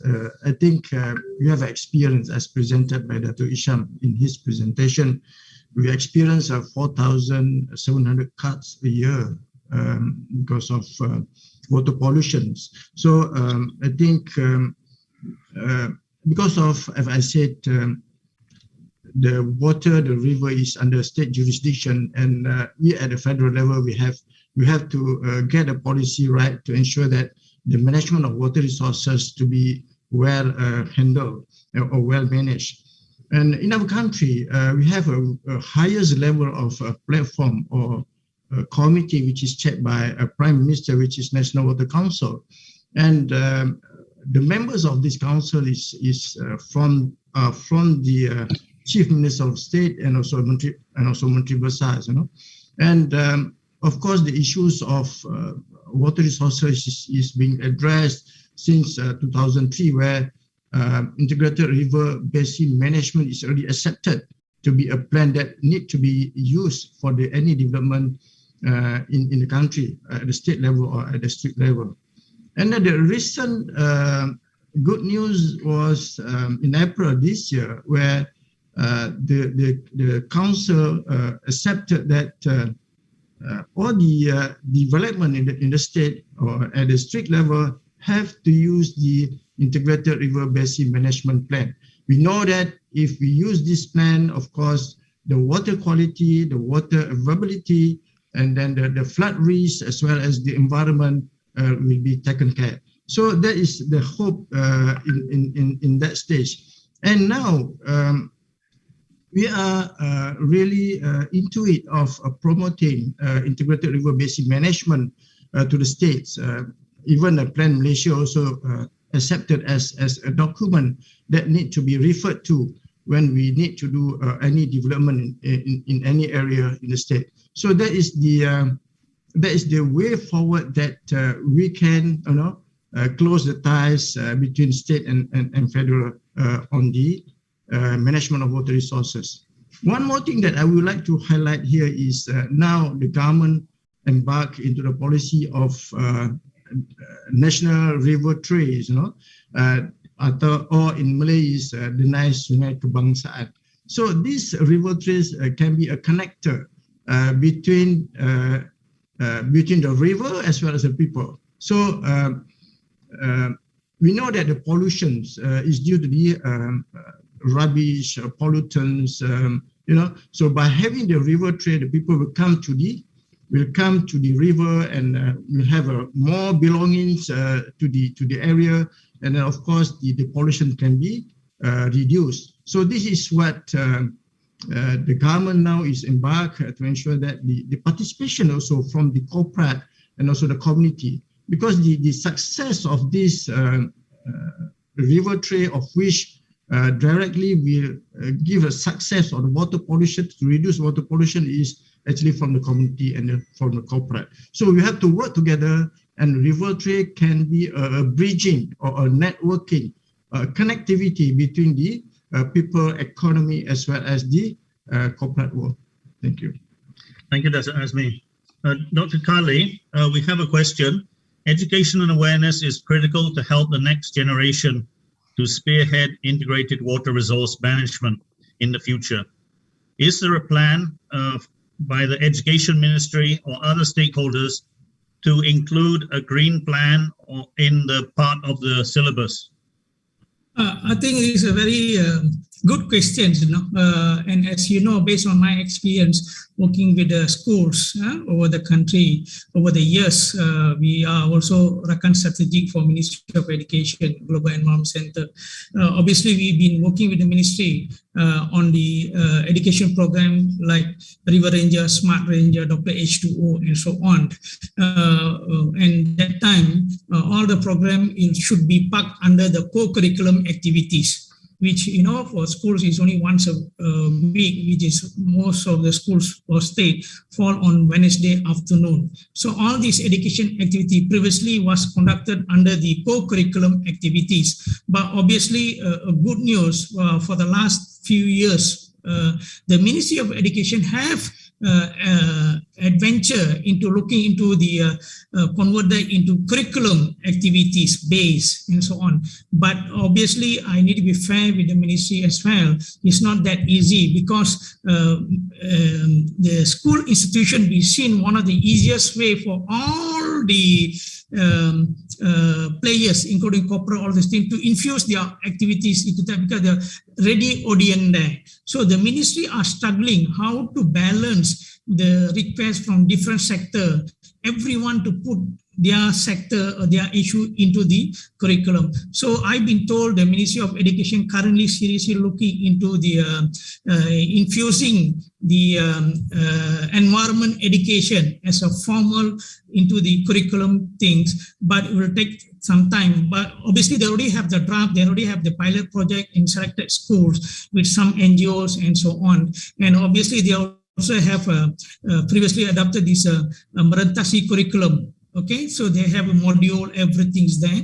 So I hope that it's in the pipeline. Hopefully it will be very soon that environmental education will be a part of the formal curriculum activities. In fact, it's already in the award, all this thing. It's been previously under the Sekolah Lestari, which is the biggest award for the country when it comes to environment, which by Department of Environment with the Ministry of Education. Previously, curriculum was not part of the judging for the Sekolah Lestari or sustainable schools, but now curriculum already include as a part of the evaluation process. So that is some of the indicator that it's just a matter of time when this thing is going to be materialized. Thank you very much, Dr. Kali. Let's move to Renuka. We have a question from the audience. Please share your thoughts on river adoption. How should companies located near rivers play a role in river adoption and river conservation and preventing pollution? Right. So we at Heineken Malaysia realize the importance of water to the sustainability of our business. And the nearest water source to us was the river running immediately behind our backyard. So our very first step was to take care of that river. Yeah. It was a very long, drawn-out process, engaging with local communities. We worked very closely with Dr. Kali and the team from GEC to engage those local communities, to get them on board, to change their mindset. Yeah, because previous attempts at cleaning rivers was done by using infrastructure approach to install rubbish traps. But we, through the guidance of GEC, realized the importance of actually getting people to change their mindset. Yeah. With that change in ownership, that's what brought about change in the quality of the water of Sungai Wei. Yeah.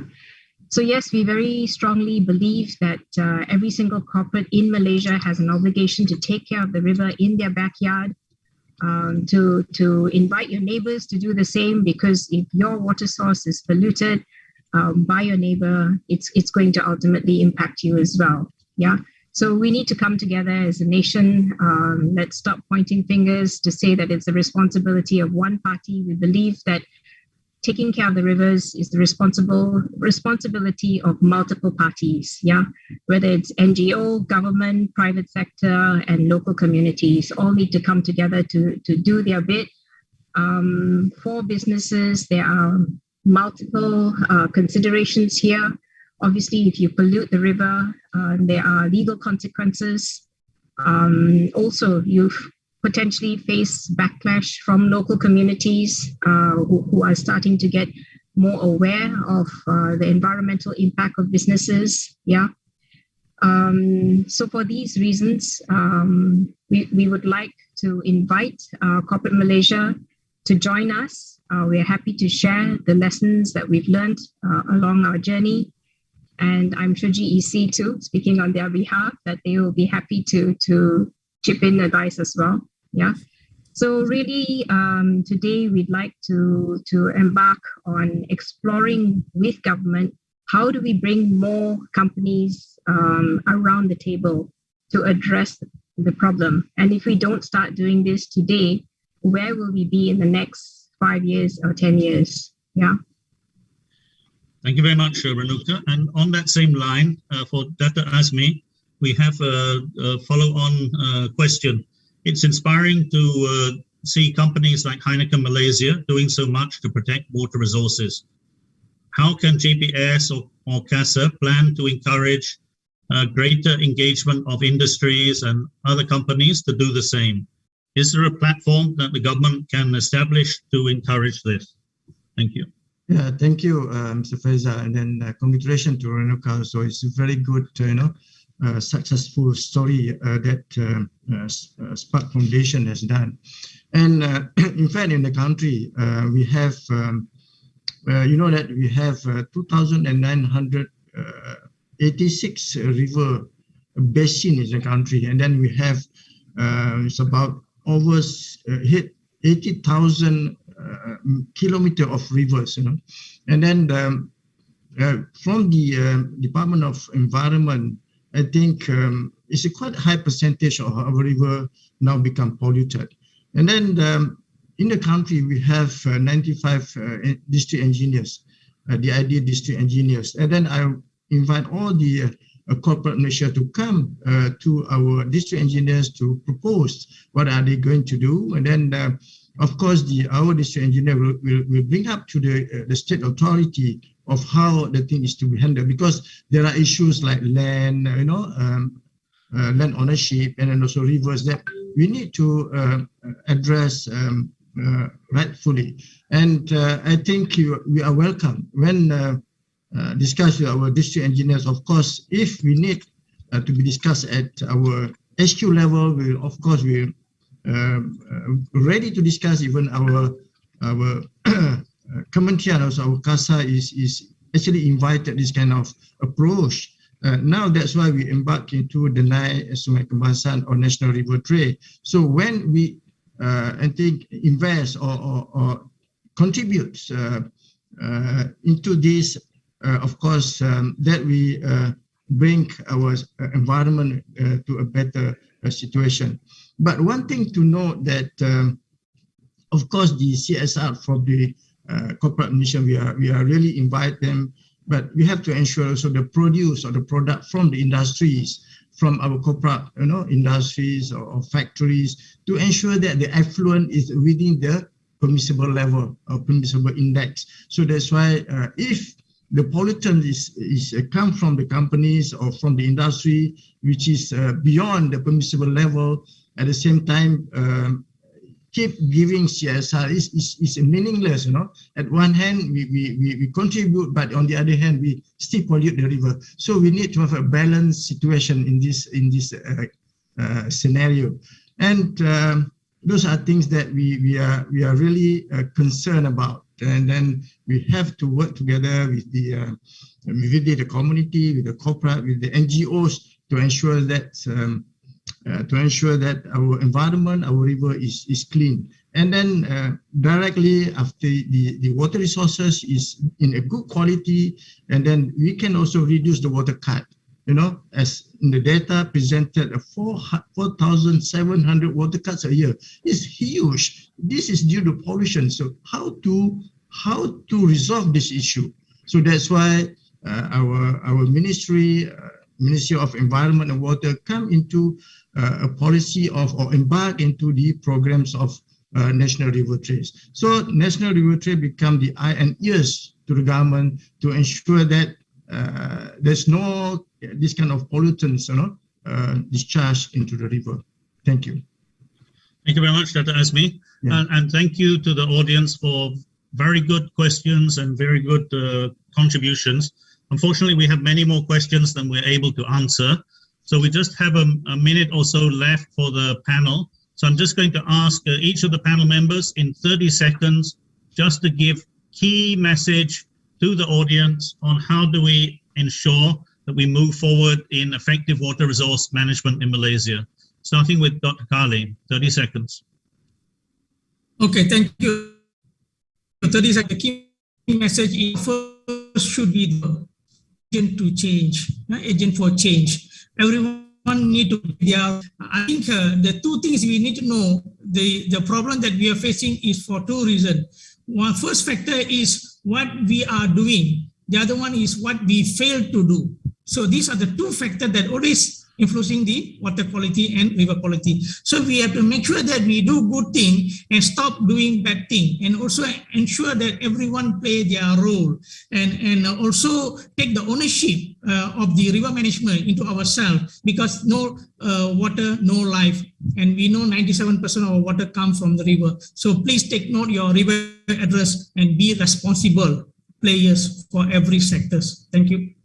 Thank you, Dr. Kali. Dr. Azmi, final message to the audience. Thank you. River conservation and restoration is the shared responsibility of all parties, be it government, NGOs, corporates, and public. It's our self-responsibility, all of us. So we have to really put our action. It's not only talking, but our action not to pollute and take care of our environment. And with that kind of approach, I think we definitely achieve our target. Thank you. Thank you, Dato. And last but not least, Renuka, your message to the audience. Thank you, Faisal. Just that after many years of working on rivers and taking care of our water basin, proud today that we've reached more than 100% water balance. Looking forward to the next milestone for us would be to work closely with government, to collaborate with JPS, GEC, to see how do we bring other members of the corporate sector to the table to work on this problem collectively. Yeah. As I mentioned earlier, this is not something that we can do alone. It's just not one stakeholder, but multiple stakeholders coming together to work collaboratively. And we hope the discussion today will be the start of many more sessions to bring people together and to influence positive action. Thank you very much, Renuka. A good end to our panel discussion this morning. So today we have heard from three key speakers. Firstly, Dr. Kali, integrated water resource management issues and the degradation of rivers is a very serious problem for us here in Malaysia. And what we need to do about it is to have a so-called smart partnership where we bring government, private sector, civil society, and the public together to work together to address the problem together. Only where we share the problem, then we will have a shared solution. Then we heard from Dr. Engineer Noor Hisham, who shared on the work done by the government of Malaysia on integrated water resources management in Malaysia, and how the government is working to introduce IRBM at federal, state, and local level. In our third presentation, Renuka from Spark Foundation and Heineken has shared the experience of private sector to sustainably manage water resources and reduce the impact of its operations. In addition, it has gone beyond its own responsibility to look at the watershed and the river basin around it, and to work with other stakeholders to look at clean up and sustainable management of water resources. In the panel session following, we had a lot of very important and good questions posed by the audience. In particular, how can Malaysia overcome this key challenge of water resources? And I think the important message is that everyone needs to take their own responsibility, deal with their own footprint, whether it's their personal, family, business, organization. Deal with that first. You've got to clean up your mess first. Once you do that, and in parallel, look at reaching out to others. How can you engage with others? How can you link to local government, to community, to others? How can you bring them in a partnership? Because we know through synergy, 1 + 1 does not equal 2. 1 + 1 can equal 3 or even 10. If we work together with common purpose, with one vision, we can do it. And that's what we have to do in the way forward with Malaysia. We cannot just think we've got lots of rain, we can manage. No, the rain does not end up in your tap. You can't drink the rainwater. Stand outside with your mouth open in the drought does not help you. So you have to work together. We have to have a proper system, and we have to bring that together. So in closing this event, I'd like to thank everyone for participating today. I understand we have more than 100 participants from a broad range of agency, national, federal, local, and some international. I'd like to thank the 3 speakers, Dr. Kalithasan, Data Engineer Noor Hisham, and Renuka Indraraja, as well as Dr. Dato Azmi, who has joined us on the panel session. I'd like to thank Department of Irrigation and Drainage and Spark Foundation and Heineken for their support of the work of this seminar today and to integrated water resource management.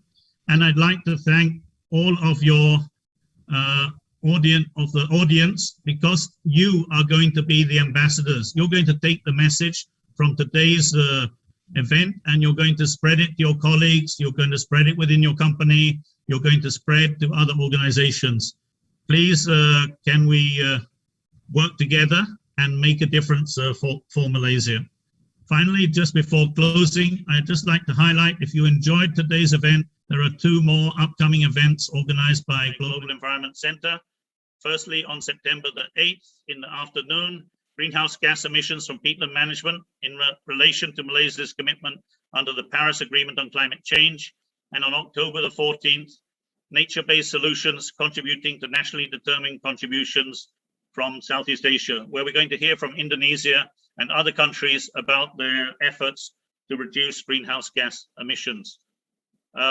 So with that, I'd like to again thank everyone for your engagement today, and to wish you a good day. I'd like to ask the panel members to please stay online. Thank you again, everyone. Thank you very much. Goodbye.